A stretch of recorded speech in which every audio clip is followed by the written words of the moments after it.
Hello guys. So ngayon ay pupunta tayo magbabayad ng tubig guys. Para hindi tayo maputulan ng tubig.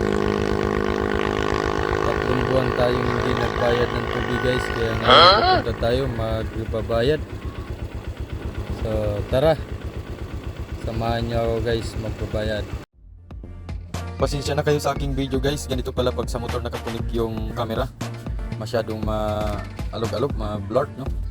Ayan, so pasensya na pero pakita ko pa rin sa inyo guys.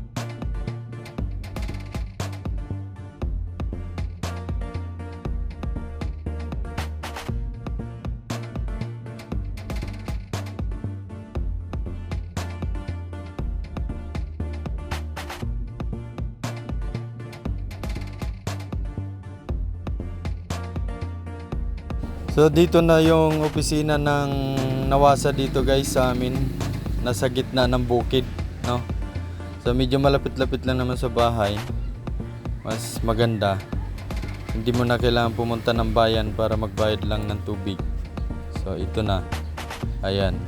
Pupunta na tayo. At dahil tigputol pa lang ngayon guys, kaya marami pa lang dito nagbabayad na naabutan natin, no?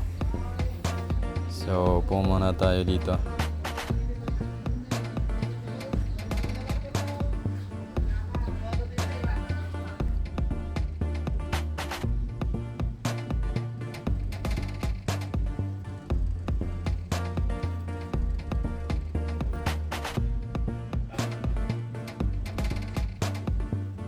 At dyan nga guys, napatayo tayo dahil hindi natin sigurado kung insakto yung pera natin. So check muna. Ayan.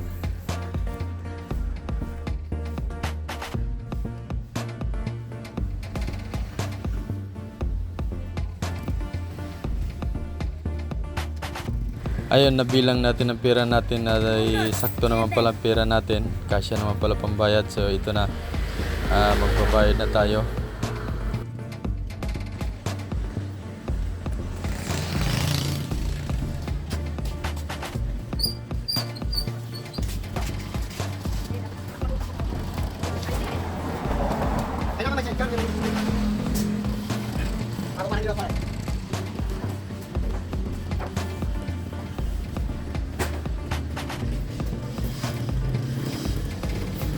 At dito tapos na nga tayo ng bayad guys. So pauwi na tayo guys. Yung bill na resibo guys. Kaya na resibo natin. Yung bill natin. Malaki guys, no?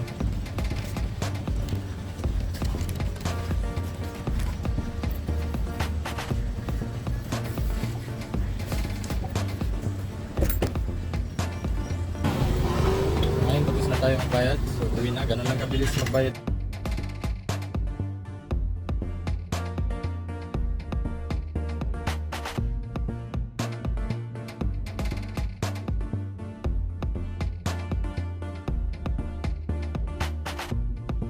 So malapit lang sa opisina ng tubig dito guys, ng Nawasa.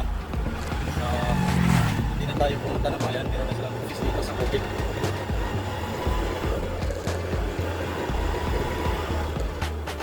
Tigil tayo saglit guys, ipakita ko sa inyo ang view dito sa amin, no? So ayan nga pala ang view dito guys, oh. Yan. Yan yung opisina ng tubig, doon tayo galing, doon tayo nagbayad. Yan. Malawak ang bukid dito guys, ganda. Yan naman ay Bill Rice. So yan.